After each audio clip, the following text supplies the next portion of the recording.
옆에 있는 분과 한 번 더 인사를 했으면 좋겠습니다. 어둠의 빛을 비추는 전도를 합시다라고 우리 옆에 있는 분과 인사를 하도록 하겠습니다. 어둠의 빛을 비추는 전도를 합시다. 예. 전도는 무엇입니까? 우리 오늘 학생들도 많이 나와 있는데요. 전도는 무엇입니까? 라고 우리 옆에 있는 분에게 다시 한번 이렇게 친절하게 한번 질문해 보도록 하겠습니다. 전도는 무엇입니까? 각자의 소견대로 말하시지 않기를 바랍니다. 어느 기독교 신문이 교인들에게 설문조사를 했습니다. 전도는 무엇입니까? 라고 물어보았습니다.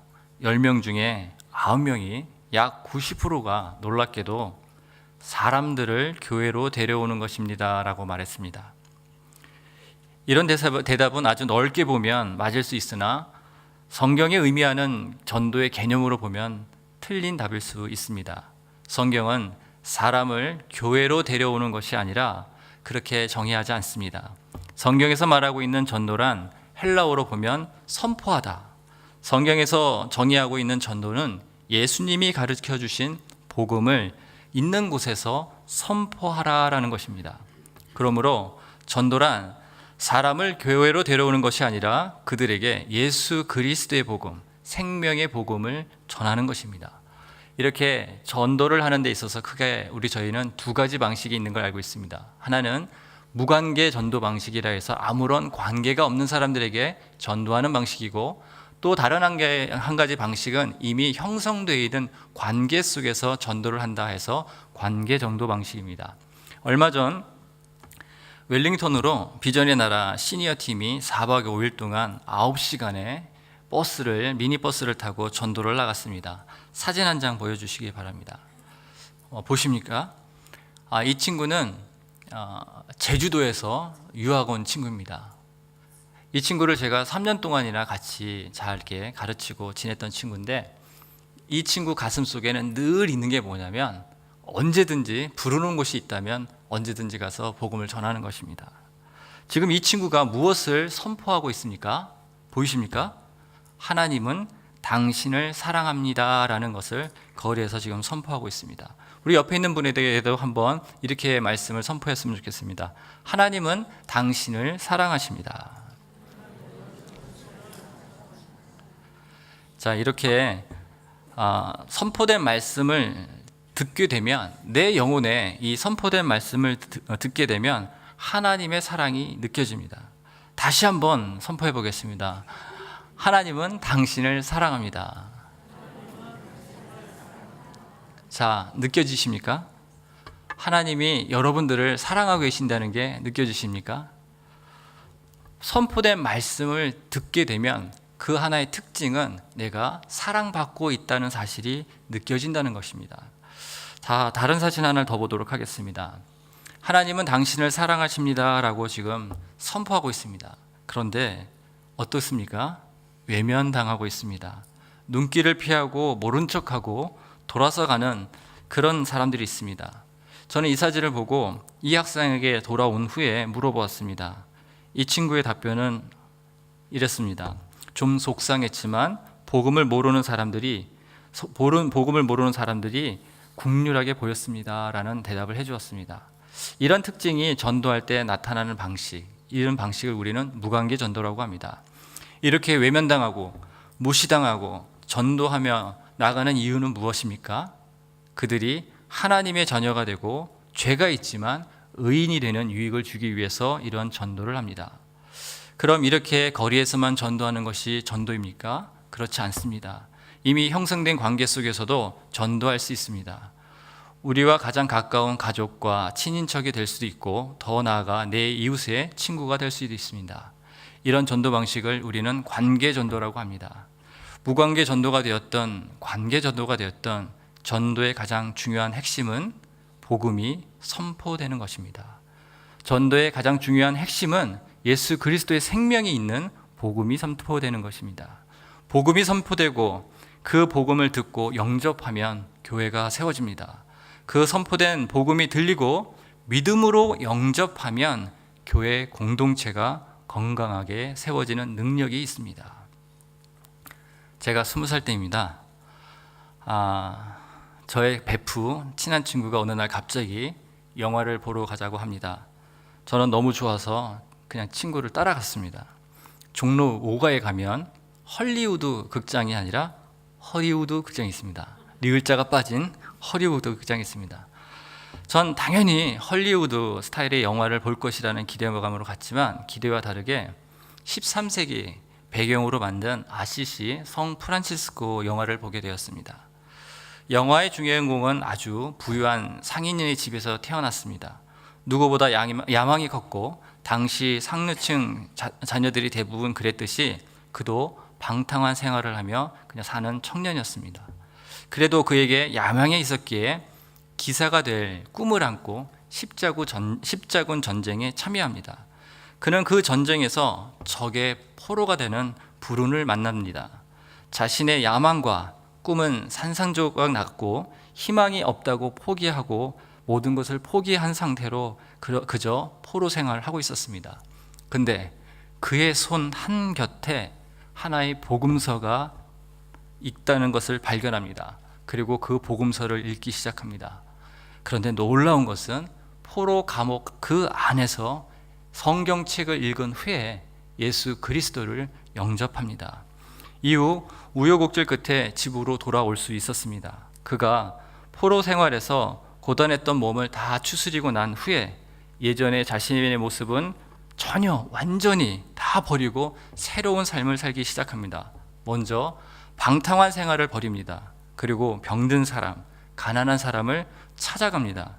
예전엔 그들을 개, 돼지 취급했던 그가 변화되어서 예수님처럼 그와 함께 먹고 마시며 복음을 전하는 삶을 살아내는 그런 실화를 배경으로 한 영화를 한 편 보았습니다.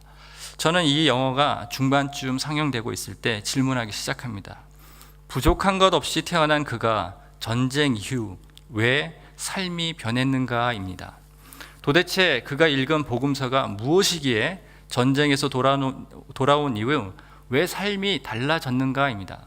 더 정확하게 말하자면 예수님을 영접한 이후 심한 병에 걸린 사람들을 굳이 찾아가고 또 그들과 먹고 마시며 복음을 전할 수 있는 이유가 무엇인가? 또한 예수를 믿는다는 이유로 집안에서 쫓겨났음에도 불구하고 병든 사람, 가난한 사람을 도와가며 평생을 복음 전하는 일로 생을 마감하는 이유는 무엇일까? 전 그날 일을 제 인생에서 절대 잊을 수 없었습니다. 도대체 복음이 무엇이기에 한 사람의 생명을 저리도 바꿔놓을 수 있는가? 참았던 눈물이 터져 나오기 시작합니다. 그리고 제 입에서 갑자기 나오는 말이 있었습니다. 저는 죄인입니다. 저는 죄인입니다. 이런 소리가 계속 나오기 시작합니다. 누가 가르쳐 준 것도 아닌데 갑자기 저는 죄인입니다 라는 고백이 계속해서 나옵니다. 결국 교회를 찾아갔고 6개월 동안 교리 공부를 한 이후 1990년 12월 24일 성부와 성자와 성령의 이름으로 세례를 받습니다. 저는 친구의 관계를 통해서 전도된 케이스입니다. 사랑하는 성도 여러분, 여러분은 어떤 경우로 예수 그리스도를 영접한 그리스도인이 되셨습니까? 분명히 누군가에 의해서 예수 그리스도의 복음이 내 영혼에 터치되었기에 성도가 된 것입니다. 다시 말해 전해준 사람이 있었기에 가능한 일입니다. 그렇다면 오늘 사도 바울의 편지를 받고 있는 교회 공동체는 누구에 의해서 전도되었습니까? 맞습니다. 사도 바울입니다. 사도 바울이 목숨 걸고 그리스도에 가서 전도했기 때문에 예수 그리스도의 복음을 선포했기 때문에 고린도 교회가 세워졌고 교회 공동체가 형성된 것입니다. 그런데 그 고린도 교회에 아주 심각한 문제가 생겼습니다. 믿음으로 복음을 받아들인 그들의 공동체가 마치 믿음 없는 사람처럼 말을 하고 행동을 하고 논쟁을 하며 싸우는 일이 생겼습니다. 오늘 본문의 상황을 보면 이렇습니다. 첫째, 복음을 전한 사도 바울이 사도가 아니라 거짓 선생이다라는 의심이 생겼고, 두 번째로 사도 바울이 전한 복음도 가짜이기 때문에 우리가 믿고 있는 복음도 가짜일 수도 있다라는 이런 의심이 들어왔습니다. 이런 의심이 들어오고 믿음이 깨어져 버린 그런 공동체에 우리는 어떻게 해야 될까요? 어떻게 해야 의심 많은 믿음에서 성장하는 믿음으로 전도할 수 있을까요? 한번 예를 들어보겠습니다. 만약 여러분 가정에 아이들이 있습니다. 자녀들이 있습니다. 그러면 주로 성경은 누가 가르칩니까? 특별한 경우가 아니면 부모가 자녀에게 성경을 가르칩니다. 매일매일 가정에서 가르치고 계시죠? 예, 웃고 계시는 분들은 믿습니다. 가르치실 거라 믿습니다. 그런데 자녀들이 어느 순간에 의심을 하기 시작합니다. 부모가 성경을 가르칠 만한 자격이 되는가? 라는 의심을 받는 것입니다. 또한 가르친 복음도 의심을 만약에 받고 있다면 이럴 때 어떻게 해야 합니까? 라는 질문입니다. 상당히 난감합니다. 저와 여러분들도 잘 알다시피 의심의 마음이 점령되면 존중도 사라지고 신뢰도 사라집니다. 그런 가정은 시끄러워지고 그런 공동체는 잘못하면 교회가 붕괴될 수도 있습니다. 만약 이런 상황이 장기화된다면 포기할 것입니까? 저희는 포기할 수 없습니다. 우리들의 자식들이기 때문에, 자녀이기 때문에, 교회 공동체이기 때문에 절대 포기할 수 없습니다. 그렇다면 의심이 가득 찬 일에 무엇부터 시작해야 하는 것일까요? 무엇부터 시작해야 의심이 사라지고 장성한 믿음의 분량까지 전도할 수 있을까요? 오늘 본문을 통해서 의심이 사라지게 하는 전도가 무엇인지 살펴보도록 하겠습니다. 옆에 분들과 다시 한번 인사하도록 하겠습니다. 의심이 사라지게 하는 전도를 합시다. 의심이 사라지게 하는 전도를 합시다. 의심이 사라지게 하는 전도를 하기 위해서 첫 번째, 어둠에 빛을 비춰라입니다. 4장 6절의 말씀 다시 한번 같이 읽도록 하겠습니다. 어두운 데서 빛이 비치라.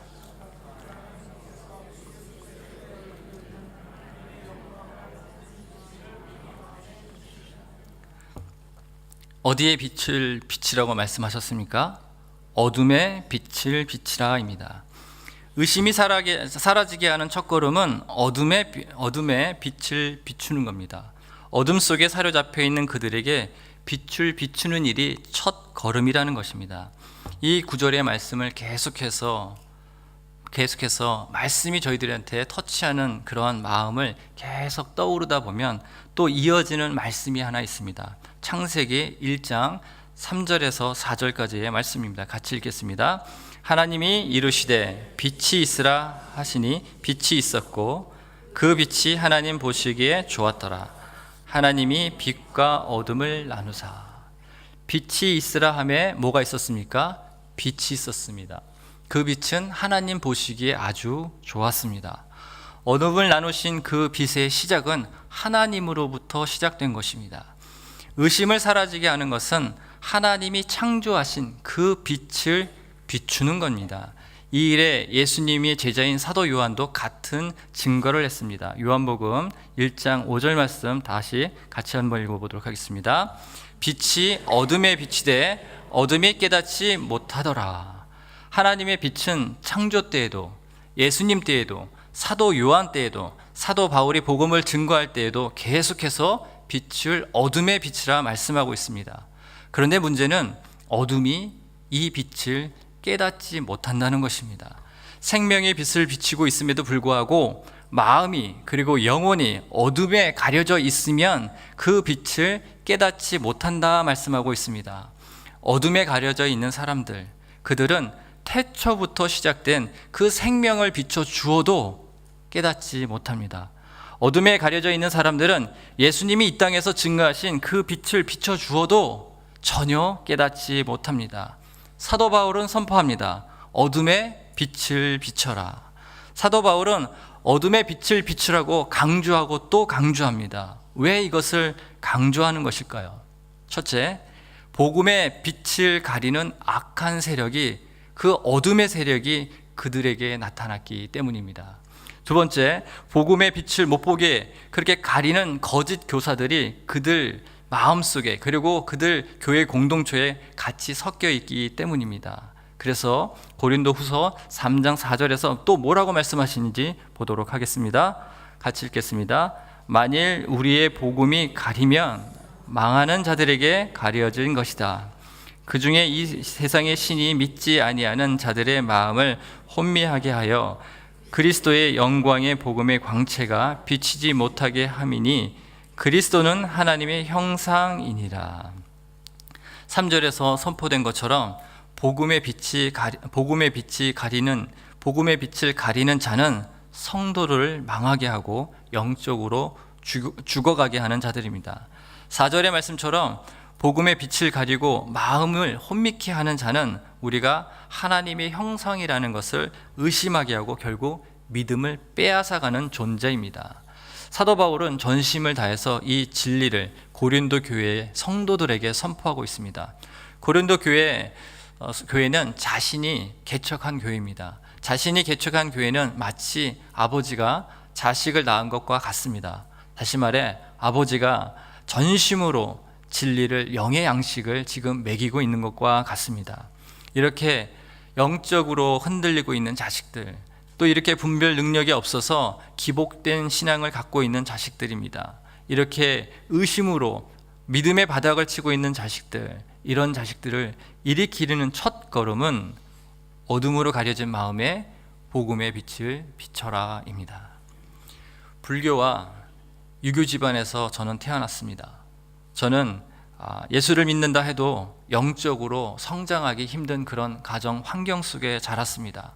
아버지도 어머니도 심지어 본가 집안 전체에서 제가 처음으로 예수 그리스도를 영접한 사람이 되었기 때문에 제가 믿음 안에서 성장할 수 있는 그런 환경은 아니었습니다. 그러다 보니 잠시 뜨거웠던 그 믿음은 어디론가 어느새 다 사라져버린 때가 있었습니다. 그리고 믿음 없는 사람처럼 교회에서 무슨 실수만 하면 교회가 왜 저래? 저도 그런 때가 있었습니다. 정죄하고 비판하고 마치 세상 사람들과 거의 구별 없는 그런 생활을 한 적이 있습니다. 그러던 어느 날 직장에 빚을 가진 사람이 나타납니다. 직장에 오면 다른 거 하지 않고 큐티부터 합니다. 물론 출근 시간 전 30분 전에 와서 합니다. 회사 또 그런 회식 자리에 가도 세상과 달리 노는 것을 봅니다. 그런 날을 단 하루만 보거나 이틀 보면 저도 의심할 수 있지만 오랜 시간 동안 그렇게 큐티하고 그 다음에 세상 사람들과 구별된 사람을 직장에서 살고 있는 것을 제가 봅니다. 그리고 제가 너무 궁금해서 묻습니다. 나도 예수를 믿는 사람인데 어찌 저와 이렇게 다릅니까? 도대체 당신에겐 무엇이 있길래 저와 이렇게 다릅니까? 라고 질문합니다. 저를 한참 쳐다보니 제게 이런 말을 해줍니다. 교회 갑시다. 그러면 압니다. 제가 말씀을 선포할 수도 있지만 교회 갑시다 라고 얘기합니다. 그리고 제가 교회에서 듣는 말씀이 있습니다. 요한복음 1장 5절 말씀입니다. 같이 한번 읽겠습니다. 빛이 어둠에 비치되 어둠이 깨닫지 못하더라. 하나님의 말씀이 목사님의 목소리를 통해서 제 심령에 부딪힙니다. 어둠이 빛을 깨닫지 못하더라. 이 말씀이 제 심령을 계속해서 때립니다. 내 어두운 마음이 생명의 빛을 깨닫고 있지 못한다. 이 마음이 계속 천둥치듯이 제 마음을 때리기 시작합니다. 10여 년 전에 주님을 처음 만난 것처럼 다시 제 영혼에 주님의 말씀이 들어와서 제 영을 흔들어 깨웁니다.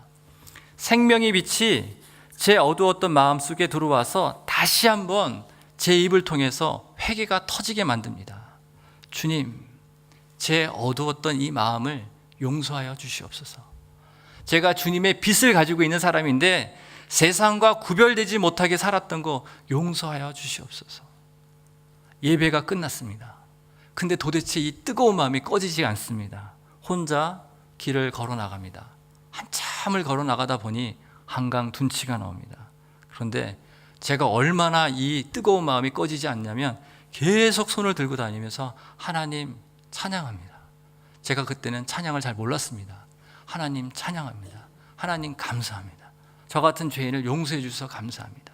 제가 믿음의 성장을 할 수 없는 가정에 살고 있었음에도 불구하고 다시 이렇게 마음에 불을 붙여주셔서 감사합니다. 예수님의 생명의 빛이 저에게 들어오는 순간 그렇게 한 1시간을 제가 그러고 다닌 것 같습니다. 그리고 정신을 차려보니 제가 눈물 반 콧물 반 그러게 한강 둔치를 다닌 적이 있습니다. 그리고 저는 저 같은 사람이 신학을 할 수 있는 기회가 왔습니다. 이 자리를 빌어서 나 목사님한테 너무 감사하다고 말씀을 드리고 싶습니다. 제가 이 마음이 너무 뜨거워서 제가 내 빛에 시작된 것이 창조의 그 하나님께서 저를 비춰주신 것이 그 순차적으로 창세기가 믿어지기 시작했고 요한복음이 믿어지기 시작했고 이 고린도 전후서가 믿어지기 시작하는 후부터 제 마음에 주신 비전이 있었습니다. 비록 제가 그때는 신학을 전공은 하진 않았지만 많은 다른 친구들에게 우리 특별히 이렇게 중고등부 학생들에게 창조과학이라는 그러한 것을 강의하기 위해서 공부해서 강의했습니다. 그때 제가 나무태 목사님한테 눈에 띕니다. 자네 한번 신학해보지 않겠나? 저는 그게 무엇인지도 모르고 네 했습니다. 네 해서 시작이 됐는데 그렇게 7년의 훈련을 받고 난 후 지난달 4월 17일 날 목사 안수를 받은 것입니다. 이것은 기적입니다. 하나님의 그 생명의 빛이 저에게 들어오지 않고 얼마만큼 저와 함께 하시는지를 알려주시지 않았다면 저는 이 길을 걷지 못했을 것입니다. 먼저 이 길을 걷도록 또 목사님 눈에 제가 보이고 또 여러분들에 의해서 제가 이렇게 목사 안수 받고 설교할 수 있도록 세워주신 거 다시 한번 감사드립니다.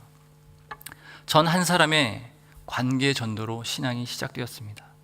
전 세상 친구가 되어서 탕자와 같이 그런 삶을 살아갈 때 또 한 사람의 관계 전도로 의심 많았던 믿음, 꺼져버렸던 믿음을 다시 회복한 신앙입니다. 전 여러 사람들의 전도와 체계적인 양육 그런 것을 받아서 결국 목사가 되었습니다. 그리고 목사가 되고 보니 더 깊이 깨달아지는 것이 있습니다. 저는 보잘것없는 질그릇입니다. 7절 말씀 같이 읽겠습니다. 우리가 이 보배를 질그릇에 가졌으니 이는 심히 큰 능력은 하나님께 있고 우리에게 있지 아니함을 알게 하려 함이라. 저는 질그릇입니다. 사도 바울의 고백처럼 저도 깨지기 쉬운 그런 질그릇입니다. 질그릇 그림 한번 보여주시기 바랍니다. 질그릇은 깨지기 쉬운 그릇일 뿐만 아니라 금으로 만든 그릇이나 은으로 만든 그릇보다 더 가치가 없는 그런 보잘것없는 그릇입니다. 그러나 성경은 그 그릇이 금그릇이나 은그릇보다 더 가치가 있다고 말씀하고 있습니다. 7절 말씀 또 같이 읽겠습니다. 우리가 이 보배를 질그릇에 가졌으니 심히 큰 능력은 하나님께 있고 우리에게 있지 아니함을 알게 하려 함이라. 우리가 비록 질그릇을 가졌다 하더라도 이 그릇에 이 보배가 담겨 있기 때문에 가치가 있는 것입니다. 우리에게 담겨진 이 보배는 어둠을 사라지게 하고 생명의 빛을 비추는 그런 힘이 있습니다. 그런 능력이 있습니다. 하나님을 아버지라 부를 수 있는 권세가 있는 그런 빛입니다. 그러므로 우리가 거저 얻은 이 가치 때문에 그분의 능력 때문에 그의 주신 사랑 때문에 하나님의 사랑을 저희도 계속해서 전하는 성도만 되기를 소망합니다. 저희는 그리스도인입니다. 저와 여러분은 예수를 만난 사람들입니다. 그렇다면 사도 바울처럼 참된 복음의 빛을 의심하지 않고 사람들에게 매일매일 가정에서 직장에서 저희가 있는 곳 어느 곳이든지 그곳에서 계속해서 복음을 전하는 저와 여러분만 되시길 주님의 이름으로 축복합니다. 두 번째 살펴볼 것은 의심이 사라지게 하는 전도. 두 번째는 그들에게 본을 보이라입니다. 두 번째, 그들에게 뭘 보이라고요? 본을 보이라입니다. 8절 말씀 같이 읽어보도록 하겠습니다. 우리가 사방으로 우겨쌈을 당하도 쌓이지 아니하며 답답한 일을 당하여도 낙심하지 아니하며. 그들에게 어떤 본을 보이라는 것입니까? 우겨쌈을 당해도 낙심하지 말라는 것입니다. 우겨쌈을 당하는 것은 일반적인 고난이 아닙니다. 마치 포도즙 틀에 갇혀 있어서 짓눌려야 포도즙이 나오듯이 아주 고통스러운 그런 고난입니다. 사방으로 다 갇혀 갈 곳 없이 숨이 막히는 그런 고난입니다. 이런 고난이 찾아오면 길이 보이지 않는 것 같습니다. 그리고 답답합니다. 사도 바울은 고백합니다. 설상 어둠의 세력이 우리를 그렇게 몰아넣는다 해도 그 보배를 담은 질그릇은 절대 낙심하지 말라라고 이야기합니다. 자신을 의심하고 선포한 복음마저 의심하는 그런 사람들이 저희들을 그렇게 본다 하더라도 낙심하지 말라는 것입니다. 질그릇에 담긴 보배 때문에, 질그릇에 담겨 있는 그 보배가 주시는 은혜 때문에 저희는 오히려 이 고난이 본이 되는 기회로 삼고 그렇게 기회를 만들라고 말씀하고 있습니다. 그 고난을 기회로 삼은 저희들은 망하지 않는다고 또 9절에서 말씀하고 있습니다. 9절 보도록 하겠습니다. 박해를 받아도 버림받지 아니하며 거꾸로 뜨림을 당하여도 망하지 아니하고. 두 번째, 그들에게 어떤 본을 보이라는 것입니까? 어떤 고난을 받아도 망하지 않는 본을 보이라는 것입니다. 사도 바울은 자신이 어떤 박해를 받은지 설명합니다. 어떻게 핍박과 육체적 고난을 혹독하게 당하고 있는지 증거하고 있습니다. 일반적으로 육체적 고난이 찾아오면 힘들다, 포기하고 싶다, 이런 고백이 될 수도 있지만 오히려 망하지 않는 본을 보이고 있습니다. 스데반 집사가 그랬던 것처럼 육체의 고난을 전도의 기회로 삼고 있습니다. 스데반 집사는 신성모독이라는 오해를 받고 순교당했습니다. 세상 사람들이 보기에는 망하는 사람처럼 보입니다. 그러나 그가 순교하면서 전한 복음의 선포에는 영의 양식이 있었습니다. 그가 전한 말씀에는 예수의 생명이 있었습니다. 예수의 생명이 있으면 어떤 고난이 찾아오고 설상 죽음이 찾아온다 하더라도 망하지 않는 것입니다. 예수의 생명이 있으면 우겨쌈을 당하는 고난이 찾아와도 낙심하지 않는 것입니다.